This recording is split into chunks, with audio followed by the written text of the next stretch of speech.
हे ज्वारीचे पीठ आहे. यामध्ये फक्त आपण ज्वारीचं पीठ, पाणी आणि कोथिंबीर आणि मीठ टाकलं आहे. यामध्ये आपण ज्वारीचं पीठ, पाणी, मीठ आणि कोथिंबीर टाकले फक्त, आणि त्याचं आपण असं धिरडं बनवून घेतलेलं आहे. फक्त तव्यावरती तेल टाकायचं आहे आणि हे बॅटर टाकून द्यायचं.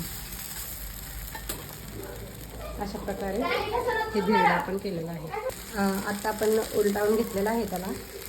असं क्रिस्पी करून घ्यायचं आपण धिरडं.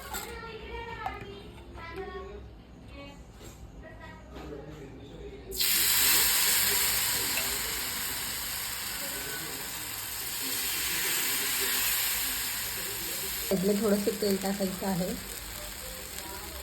आपण बघणार आहे साईड सोडून.